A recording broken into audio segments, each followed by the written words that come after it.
You're watching Good Morning Washington on your side. What difference at this point does it make?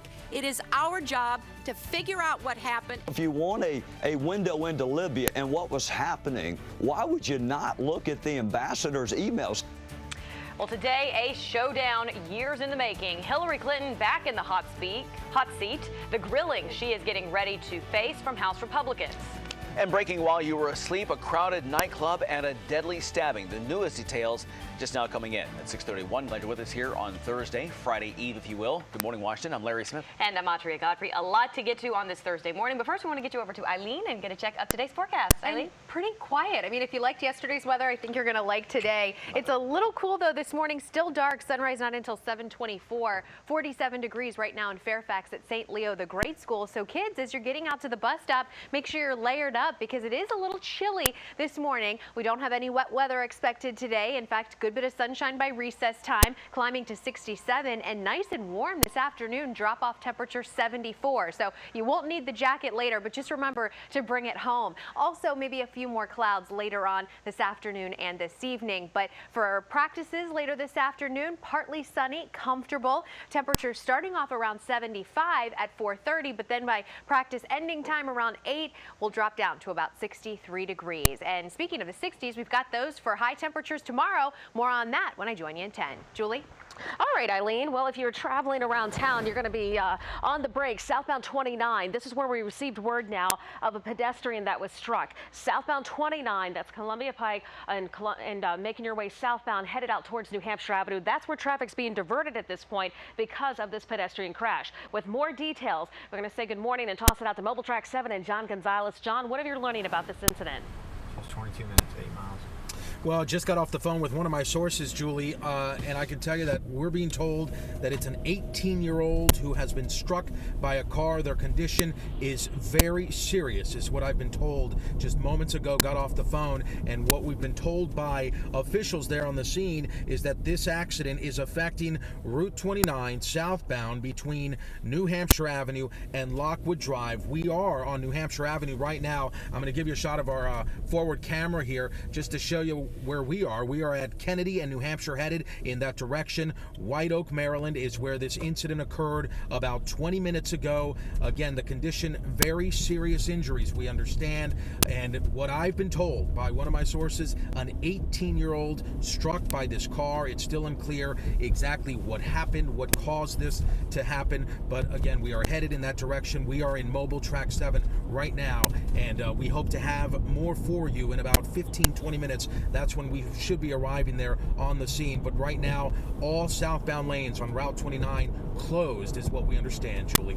Absolutely, and that's what we're seeing from our pictures right now, that southbound traffic is being diverted at New Hampshire Avenue, and that the northbound lanes coming from the Capitol Beltway, coming from Four Corners, are open. Behind me, this is northbound 395 at Washington Boulevard. We had some police activity that was tying up the right side of the road, slowing down your roll, headed northbound, making your way past the Pentagon, and headed inbound across the 14th Street Bridge. And then finally, with our map, southbound along the Rock Creek Parkway at Peace Street. We'll move over to the map so we can see the disabled vehicle.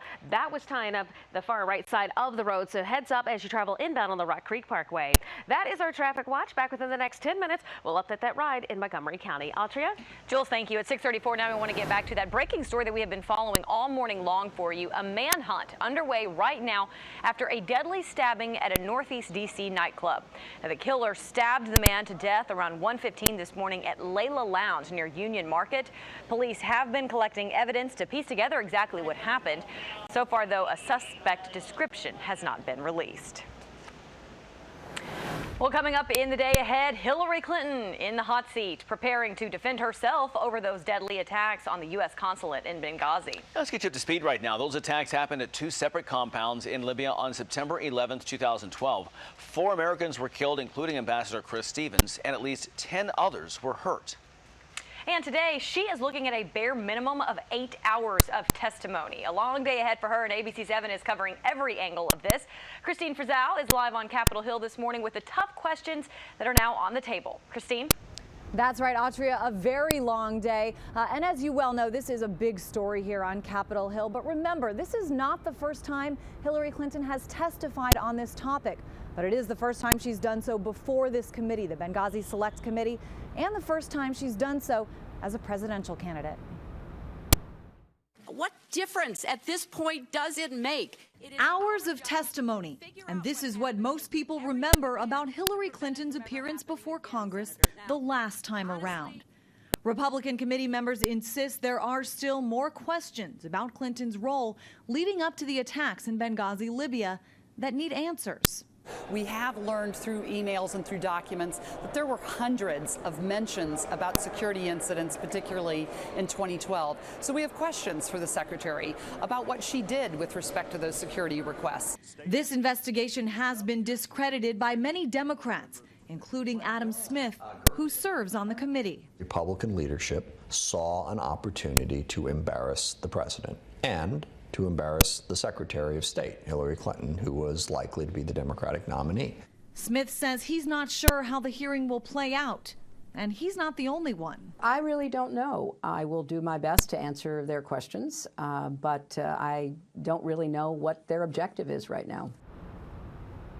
Hillary Clinton, of course, coming off a pretty good stretch these last few days, both with a very strong debate performance for that first Democratic debate and also that big announcement yesterday by Vice President Joe Biden that he will not be running for president. Still, a lot of people see today's hearing as a pretty big hurdle for Mrs. Clinton to get over, especially in light of all the questions that are expected over the use of her private email server. Live in Washington, I'm Christine Frizzell. Larry and Autry, back to you. Okay, Christine, you can bet we will be watching all day long. Be sure to stay with Good Morning Washington all morning here for the very latest on the hearing. We are sitting down with political analyst John Reed coming up at 7:30 over on News Channel 8 for an inside look at the challenges that Hillary Clinton faces today. And if you want to watch the hearing, we will be streaming it live on our website. Be sure to catch it in its entirety starting at 10 o'clock on WJLA.com. Well, still later here on Good Morning Washington, allegations of religious discrimination inside the Redskins locker room. What we're learning brand new this morning. 6:37 is your time on this Thursday morning, and a warm-up is on the way. We'll also have Eileen Whalen coming back to let you know just how warm we're talking as you head out the door this morning. We'll be right back.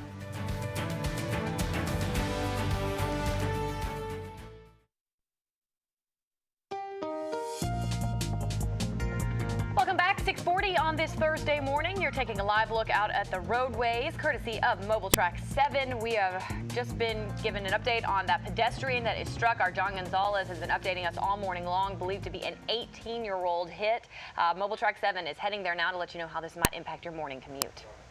Right now, 6:41, though, let's get a check of our weather and traffic, starting with the forecast and Eileen. And it's going to be a beautiful day. A little cool this morning. We'll start off with current temperature at Reagan National, which is 51 degrees. This is your skycast, so sunrise not until 7:24. But once the sun does rise, it's going to heat us up pretty quickly. 55 degrees by 9 o'clock. Lunchtime temperature 69, 74 degrees by 2 o'clock. And look at all that sunshine. Maybe a few more high clouds moving in later on this afternoon ahead of a cold front. And then by 6 p.m., right after sunset, only about 72 degrees. It is going to be a little cooler behind that front tomorrow, 67 with lots of sunshine, but pretty seasonable for this time of October. Saturday, 64, and Sunday, 68. Still watching that potential for a few early morning showers. So coming up here in about 4 minutes, we'll take a closer look at your weekend forecast, including a look ahead to the Marine Corps Marathon and the Redskins. All right, now let's get an update back on the roadways. It seems to be turning into a pretty unfortunate morning on the roads, Julie. Absolutely. John Gonzalez is in Mobile Track 7. He's en route to this scene here in Montgomery County. This is southbound 29 Columbia Road, and as you guys travel southbound south of Stewart Lane, you will find that you're definitely well below speed with delays building back near the Industrial Parkway headed south. The issue is an accident involving a pedestrian. We have since learned that there was an 18-year-old that was struck and is in very serious condition along southbound 29 south of New Hampshire Avenue, and traffic right now being diverted onto 650 as the workaround. Of course, 650 New Hampshire Avenue will lead you back out towards the Capitol Beltway. I do believe if you stick with Lockwood and you re-enter onto 29 south of that incident, there will be no problems for you there. But again, those delays are building southbound on 29. Heads up for those traveling out of Laurel. You may want to stick with 198 over towards 95 and use that as a workaround. All right, accident reported along Allentown Road at the Suitland Parkway. May be one involving an overturned vehicle. We'll keep you posted with within the next 10 minutes with our next report. Finally, we'll wrap it up with one more camera and we'll show you what we have out here on the highway. If you are traveling northbound 395 coming up towards Washington Boulevard, that's where we had the stalled vehicle, and that has been moved over to the shoulder. That is your traffic watch. Back within the next 10 minutes, we'll update your ride in Montgomery County. Audrey? All right, it is Thursday, and tonight there is another new and juicy scandal on ABC. Yeah, Kid O'Shea is here and he's got the scoop. Kid. That's right. Hey, guys. Yeah, things get pretty intense tonight on Scandal. We have your exclusive sneak peek coming up, plus a trip to L.A. could be yours. All the details in just a moment. Back to you guys. All right, we're also learning new information this morning involving allegations of religious discrimination inside the Redskins locker room. We've got the very latest coming up next.